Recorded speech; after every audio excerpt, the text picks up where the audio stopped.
नमस्कार दोस्तों, कैसे हैं आप लोग। उम्मीद करता हूं आप लोग बहुत अच्छे होंगे और आपकी तैयारी बहुत अच्छे से चल रही होगी।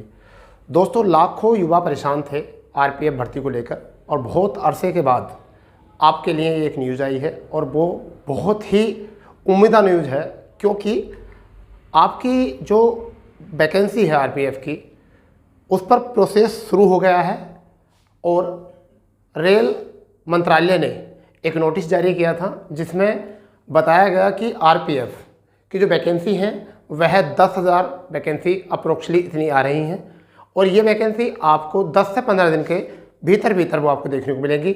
हो सकता है कि वो वैकेंसी कल आ जाए, हो सकता है वो वैकेंसी 2 दिन बाद आ जाए और ये भी हो सकता है वैकेंसी 7 दिन बाद भी आ जाए, परंतु आपको तैयार होना है। और वैकेंसी क्या है, आपको अब अलग अलग स्टेप पर काम करने की ज़रूरत नहीं है, आप अपनी योग्यता के अनुसार अपनी वैकेंसी को चयन कर सकते हो। तो दोस्तों, वैकेंसी क्या है, देखिए हमारा रिक्रूटमेंट है जो आपका वो आरपीएफ का है और कुल पदों की संख्या जो है वो है 10,000 अप्रोक्सली। इतने पद बताए जा रहे हैं क्योंकि अभी केवल ये बोला गया है, इसका ऑफिशियल नोटिस अभी तक नहीं आया है, बट फिर भी हमारा काम है आपको समय से पहले बताना, जिससे कि आप अपनी तैयारी पूरी ज़ोरों शोर से कर सको। पद जो है, पद का नाम है कांस्टेबल, पहला पद। दूसरा पद जो है वो सब इंस्पेक्टर है। बताया जा रहा है 9,000 प्लस जो है कांस्टेबल की वैकेंसी है और 1,000 प्लस जो है वो सब इंस्पेक्टर की हैं। ये 12,000 भी हो सकती हैं, तब भी 10,000 में काउंट की जाएंगी, ठीक है। ये 9,000 भी हो सकती हैं, तब भी 10,000 में ही काउंट की जाएंगी। तो कहने का मतलब ये कि कांस्टेबल और आपका सब इंस्पेक्टर, यानी कि जिसको हम एसआई या आरपीएफ दरोगा बोलते हैं, ये है पद आने वाले हैं आपके। और देखिए इसमें क्या है, बहुत ही प्यारा पॉइंट है ये, सिलेक्शन प्रोसेस क्या है। तो हम जिस वैकेंसी की तैयारी कर रहे हैं पहले उसके प्रोसेस को समझें, क्या वो हम उस पर कर सकते हैं, नहीं कर सकते, और फिर पूरी एफिशिएंसी के साथ, फुल एफिशिएंसी के साथ जो है अपने पूरा एफर्ट लगा दीजिए, क्योंकि आपको सिलेक्शन लेना है। तो यहाँ क्या है सिलेक्शन प्रोसेस। स्टेज 1 जो है आपका सीबीटी है, यानी कि कंप्यूटर बेस्ड टेस्ट होता है। रिटन एग्ज़ाम होगा। अब ये रिटन एग्ज़ाम का मतलब लिखने को मत समझना, या एमसीक्यूज बेस्ड होगा, ठीक है। तो क्या है, ये सीबीटी है। स्टेज 2 पीईटी, यानी कि फिजिकल एलिजिबिलिटी टेस्ट या फिर पीएसटी, फिजिकल स्टैंडर्ड टेस्ट, दोनों होते हैं। एक में हाइट, चेस्ट, वेट, नापतोल होती है, इधर आपका फिजिकल होता है, जिससे क्या होता है आपकी रनिंग होती है। तो ये दोनों एक ही दिन होते हैं, स्टेज 2। इसके बाद में स्टेज 3 जो आपकी है उसे हम कहते हैं डॉक्यूमेंट वेरिफिकेशन, ठीक है। अब इन दोनों स्टेजों को एक साथ बना दिया गया है।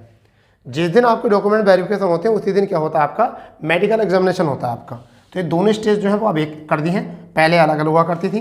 डॉक्यूमेंट वेरिफिकेशन अलग होता था, मेडिकल एग्जामिनेशन अलग होता था, परंतु अब ये दोनों एक ही स्टेज में काम होते हैं, एक ही दिन ये काम होते हैं आपके। मेडिकल टेस्ट भी एक ही दिन होगा, उसी दिन होगा, उसी दिन आपके क्या होगा, डॉक्यूमेंट वेरिफिकेशन।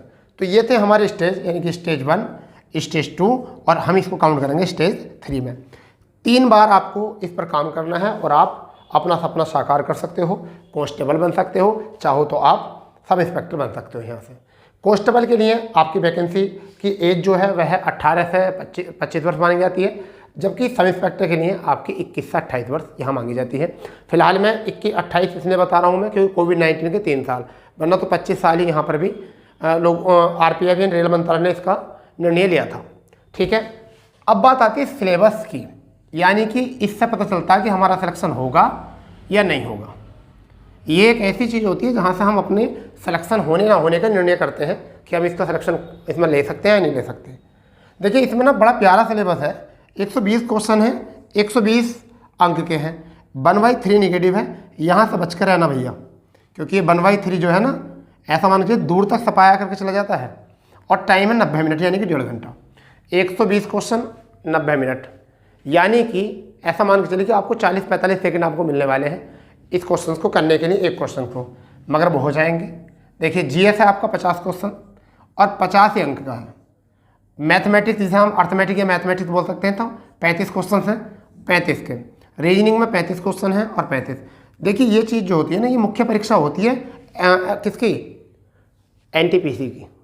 जब एनटीपीसी की मुख्य परीक्षा होती है तो उसका भी सेम सिलेबस रहता है यही, तो ये मुख्य परीक्षा होती है इसकी भी, समझ गए नहीं। तो इसमें क्या है, 120 क्वेश्चन आती हैं, उसमें भी यहाँ भी। तो जिन बच्चों ने अभी एनटीपीसी की वैकेंसी हुई थी, जिन बच्चों ने भी इस वाले पार्ट पर कवर किया था ना, वो आज कहीं ना कहीं किसी न किसी जोन में नौकरी कर रहे हैं। तो ये जो ऐसा जोन है जिससे कि आपको 35 ईयर 70 नंबर का जो टाइप है वो आपका मजबूत होना चाहिए बहुत ज़्यादा। अगर आपने ये वाला पोर्शन मजबूत कर लिया 70 नंबर का, तो 50 में से अगर 50% भी लेके गिरे तो आपका 25 क्वेश्चन और 90-95 बहुत नंबर होते हैं। 1/3 के लिए बहुत ज़्यादा नंबर होते हैं। ठीक है, इसका कट ऑफ अगर आप 80 के प्लस भी लाते हो तब भी बहुत है, मगर फिलहाल में आप अपना ये वाला स्टेज जो है ना मजबूत करिए। और जिन बच्चों का अभी भी वो अपने कोचिंग सेंटर में, अपने कोचिंग संस्थान में या अपने आप में अर्थमेटिक और रीजनिंग में धुरंधर कहलाए जाते हैं, जिनकी वाह वाह होती है बहुत, वो तो मौका है उनके पास, तो गोल्डन चांस है। जिनको जीएस समझ में आता ही नहीं, समझ गए। और केवल जीएस से काम चलने वाला है नहीं। अगर कोई आप सोच रहे हो कि जीएस से 50 नंबर लाकर और काम चल जाएगा, नहीं। यहाँ सिलेक्शन के लिए ये चीज़ बहुत जरूरी है, क्योंकि जीएस में सबसे ज़्यादा डाउट क्रिएट होता है। ठीक है, तो मैंने बता दिया कहाँ काम करना है। नेगेटिव मार्किंग यह है आपकी। अब बात आती है कि जनरल, ओबीसी और ईडब्ल्यूएस, इनके लिए हाइट कितनी चाहिए। तो जो मेल कैंडिडेट हैं उनकी हाइट कितनी चाहिए, 1.65। फीमेल कैंडिडेट जो है उनकी हाइट कितनी चाहिए, 1.57 सेंटीमीटर। इसी तरीके से SC ST में थोड़ा सा आरक्षण होता है। ठीक है, तो SC वालों को हाइट चाहिए, मेल कैंडिडेट को यहाँ मेल लिख देते हैं 160, फीमेल कैंडिडेट को चाहिए 152, यानी कि 152 सेंटीमीटर। तो ये तो हुआ आपकी हाइट का। चेस्ट को लेकर बात करते हैं, पुरुष वर्ग में ही चेस्ट का काउंट होता है और कहीं नहीं। तो इसमें क्या है, जो EWS, OBC, जनरल, EWS, उनका कितना होना चाहिए, 80 नॉर्मल और 5 सेंटीमीटर फुलाव के साथ 85। ठीक है, यहाँ पर ये SC और ST के लिए कितना होना चाहिए, 76.2, जबकि फुलाव के साथ कितना होना चाहिए, 81.2। ये भी योग्यता जरूर होनी चाहिए। और शायद आजकल यूरिया खा रहे हैं लोग, हाइट इतनी हो ही जाएगी 1.65, तो समझ गए नहीं।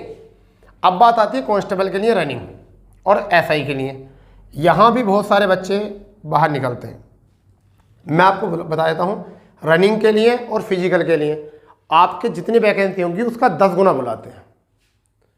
यानी कि अगर वैकेंसी 10,000 आ रही है तो आपके लिए रनिंग करने के लिए, एग्ज़ाम पास करने के लिए कितनी वैकेंसी है, कम से कम 1 लाख। तो आप तो 1 लाख में चयनित हो पहले। ठीक है, तो 10 गुना बच्चे बुलाए जाते हैं। इसमें रनिंग बहुत टफ है, बिल्कुल छरेले लड़के चाहिए, बिल्कुल तर्राट। ठीक है, 1600 मीटर रनिंग 5 मिनट 45 सेकेंड। बहुत सारे बच्चे जो है पिछली वैकेंसी में बाहर हुए थे, बहुत बच्चे इसमें। महिला कैंडिडेट के लिए 800 मीटर रनिंग है 3 मिनट 40 सेकेंड में। ठीक है भाई, 3 मिनट 40 सेकेंड। एक बार सुन लीजिए, 1600 मीटर मेल कैंडिडेट के लिए 5 minute 45 second, 800 metre 3 minute 40 second. यहाँ पर मेल कैंडिडेट के लिए 14 फीट तो है लंबी कूद, जो जनरली 13 मांगी जाती है हर जगह, परंतु यहाँ पर क्या है, वो 14 फीट है। और हाइट जो है, मतलब हाई जंप जो है वो कितना है, 4 फीट। यहाँ पर फीमेल कैंडिडेट के लिए 9 फीट जो है लॉन्ग जंप और 3 फीट जो है वो है हाई जंप। तो ये भी आप अपने ध्यान में रखो कांस्टेबल बनने के लिए। वहीं SI में थोड़ी सी राहत है। SI में क्योंकि थोड़े उम्रदराज लोग जाते हैं, इन सब थोड़े उम्रदराज जाते हैं, तो इसमें कितना है, 1600 मीटर रनिंग है 6 मिनट 30 सेकेंड में। 1600 मीटर यहाँ कितनी थी, 5:45, इसका मतलब 45 सेकेंड और मिले हैं यहाँ पर।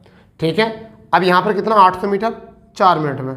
महिलाओं को कितने मिले हैं, यहाँ से 20 सेकेंड केवल ज़्यादा मिले हैं, तो ये महिलाओं के लिए थोड़ा सा ज़्यादा हुआ है। ठीक है, female candidate, sorry male candidate के लिए यहाँ पर SI में कितनी चाहिए, 12 फीट चाहिए लॉन्ग जंप, 12 फीट ओनली। जबकि हाई कितना चाहिए, 3 फीट 9 इंच, 3 फीट 9 इंच। यहाँ पर महिला कैंडिडेट के लिए 9 फीट और हाई जंप कितना, 3 फीट। तो ये तो लगभग बच्चों को पता होता है, वैकेंसी ये है। अब बात आती है क्या, आपने ये वीडियो देखी, आपने सोचा कि वैकेंसी आएंगी, बस सोचने से काम नहीं चलेगा। मान लीजिए मैंने बताया वैकेंसी के बारे में, किसी और टीचर ने बताया, ठीक है, आयोग ने बताया वैकेंसी के लिए, तो वैकेंसी 8 दिन ना आए, 20 दिन ना आए, 1 महीना है, तो ये तो सोच लो वैकेंसी तो आनी है। और जो कैंडिडेट ये सोचेगा कि वैकेंसी आनी है और जब भी आएंगी और हमारा ये स्ट्रॉन्ग जोन है, हम इसमें नंबर ला सकते हैं, यहाँ डाउट नहीं है, क्योंकि कुछ बच्चों को हिंदी नहीं आती समझ में। ठीक है, तो वो हिंदी वाले पेपर देते हैं और उनका सिलेक्शन नहीं हो पाता। तो अपना चुनाव कर लो कि क्या इसे कर सकते हो, और कर सकते हो तो बिल्कुल कान बंद करो। कान मतलब क्यों बंद करो, बाहर की आवाज़ जिसमें ना है कि तुमसे नहीं हो पाएगा, तुम्हारे बस की बात नहीं है, सब ऐसी ऐसी चीज़ों के लिए कान बंद कर लो। ये दोनों कानों का प्रयोग करो, एक से सुनो एक से रिलीज कर दो। ठीक है, और तैयारी पर लग जाओ। वो 1 महीने में हो, 2 महीने में हो, 3 महीने में हो, 4 महीने, 5 महीने, 6 महीने, एग्ज़ाम 7 महीने हो, जब भी हो, होगा तो ज़रूर। अब देखिए एनटीपीसी में 2018 की वैकेंसी थी, कब क्लियर हुई आकर? कोविड-19 के बाद में क्लियर हुई। जो बच्चे लगे रहे उनका सिलेक्शन हो गया। जो सोचते रहे कब वैकेंसी होगी, कब पेपर होगा, नहीं होगी भर्ती है, वो सोचते रहेंगे और आज भी सोचेंगे ही। समझ गए नहीं? तो आप लग जाइए बिल्कुल, जिस समय भी पेपर होगा आपको करना है। ठीक है, आपकी नौकरी ऐसा मान के चलिए ये आपकी सेफ नौकरी है, बिल्कुल आपने अपने खाते में एक नौकरी बचा कर रख रखी है, ऐसा मानिए। ठीक है दोस्तों, तो आपको अपनी तैयारी बरकरार रखनी है। और ये देखिए वैकेंसी आनी है, जिसका सपना है कि हम आरपीएफ यानी कि रेलवे की प्रोटेक्शन करें, रेलवे की सुरक्षा करें, ठीक है, इससे बड़ा उसे कभी मौका मिल ही नहीं सकता इतनी वैकेंसी का कि 10,000 वैकेंसी हैं। ठीक है, फिर नहीं होगा कुछ भी। ठीक है, पता चला कि वैकेंसी आई तेज़ हवा के झोंके की तरह और चुप निकल गई। ठीक है, तो फिर एक दिमाग में बात आएगी यार वैकेंसी आई तो फिर, परंतु हम कुछ कर नहीं पाए। तो बस आपसे यही कहना है कि आप अपने इस चीज़ पर काम करो। ठीक है, जब भी जैसा हो बस इस तरीके से। ठीक है, क्योंकि आज हम समुदाय के साथ चलते हैं, समुदाय के साथ चलकर कभी भी सिलेक्शन नहीं होता। गांधी जी अकेले ने शुरू किया था, समझिए सत्याग्रह, असहयोग आंदोलन, परंतु फिर उसके साथ उनके साथ लोग जुड़े। सुभाष चंद्र बोस अकेले बाहर विदेशों में भारत को आज़ाद करने के लिए अकेले निकले, फिर लोग जुड़े। समझ गए नहीं? एपीजे अब्दुल कलाम क्या मिसाइल मैन बने? अकेले बने, वरना तो अपने 4-5 दोस्तों को भी साथ बनाते। तो आपको भी सिलेक्शन लेना है, अकेले ही करना है काम, फिर आपके साथ जनता जुड़ जाएगी। ठीक है, तो अपने भविष्य, अपना फ्यूचर जो है आने वाला, उस फ्यूचर पर आप सोचिए कि क्या बनेगा वो फ्यूचर आपका, अगर आपका सिलेक्शन हो जाता है तो।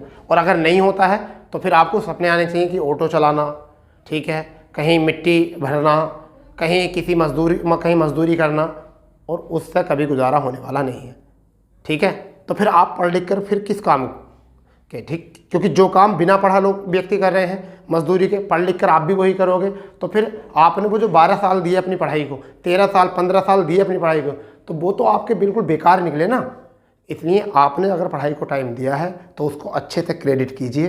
ठीक है दोस्तों, तो चलिए आपको बस यही बताना था कि आप अपना स्ट्रॉन्ग जोन जो है उसको समझिए। ठीक है, और अपनी तैयारी में लगे रहिए। अगर जैसी भी कोई नोटिफिकेशन आती है आयोग की तरफ से, मैं आपको बहुत जल्दी और सबसे पहले और सबसे तेज़ बताने वाला हूं, और हम इसका बैच बहुत जल्दी शुरू करेंगे। तो दोस्तों, अगर बैच आपको पाना है तो आपको सब्सक्राइब करना पड़ेगा। अगर कोई भी जानकारी आपको चाहिए समय से पहले तो चैनल को सब्सक्राइब करेंगे और बेल आइकन दबा दें, जिससे कि हमारे प्रत्येक नोटिफिकेशन की जानकारी आपको मिल जाए। ठीक है, तो मिलते हैं, जब तक के लिए जय हिंद, जय भारत, वंदे मातरम।